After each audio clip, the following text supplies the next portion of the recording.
Syederalun Kampung Senebok Saboh yang baru saja diterjang pilu akibat banjir bandang kini mendapat secercah harapan. Wakil Menteri Pemberdayaan Perempuan dan Perlindungan Anak atau Wamen PPPA Veronica Tan hadir langsung ke titik lokasi terdampak di Kecamatan Pentebidari, Aceh Timur pada Minggu 11 Januari 2026.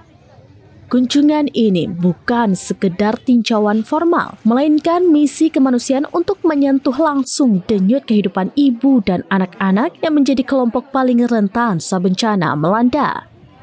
Di tengah sisa-sisa lumpur pasca banjir, Veronica Tan menegaskan komitmen pemerintah untuk memulihkan martabat dan ekonomi warga. Menyadari bahwa banjir bandang telah melumpuhkan infrastruktur dasar dan sumber penghidupan, Wamen Veronica Tan mengumumkan 3 komitmen bantuan utama untuk membangkitkan kembali Senebok Saboh.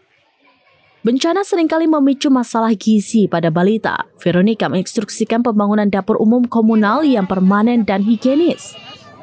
Banjir mungkin menghanyutkan harta benda, namun tidak dengan keterampilan warga. Wamen PPPA menjanjikan program pemberdayaan ekonomi perempuan melalui pelatihan dan akses modal mikro. Fokusnya adalah mengubah kerajinan tangan atau produk kuliner lokal menjadi komoditas bernilai jual tinggi. Pasca banjir, krisis air bersih menjadi ancaman nyata bagi kesehatan. Menjawab keluhan warga, Veronica berkomitmen memfasilitasi pembangunan sumur bor untuk menjamin ketersediaan air bersih yang layak. Kunjungan ini meninggalkan kesan mendalam bagi warga Senebok Saboh.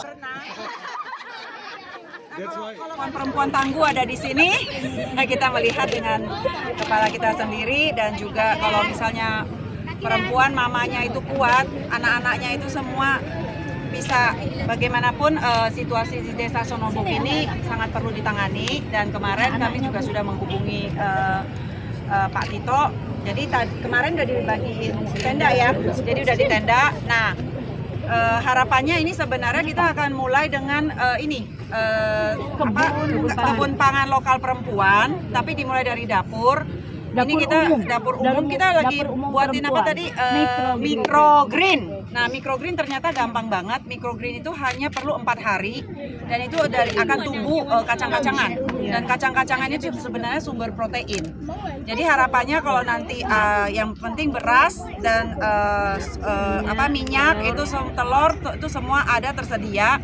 Saya yakin dengan kebun pangan lokal perempuan ini para perempuan itu akan dilatih dan akan punya sumber protein yang bisa dimasak jadi makanan. Dan dari sejak hari ketiga saja sudah dibantu ya, dari swadaya dan juga masyarakat dan juga NGO beberapa itu sudah mulai dapur umumnya ya, dan bisa memfasilitasi 1.000. Kehadiran Veronica Tan tidak hanya membawa bantuan fisik, tetapi juga memulihkan mentalitas warga untuk bangkit dari trauma bencana. Dari Aceh Timur, Maulidi Alfata, serambinews.com. Download Tribun X sekarang, menghadirkan lokal menjadi Indonesia.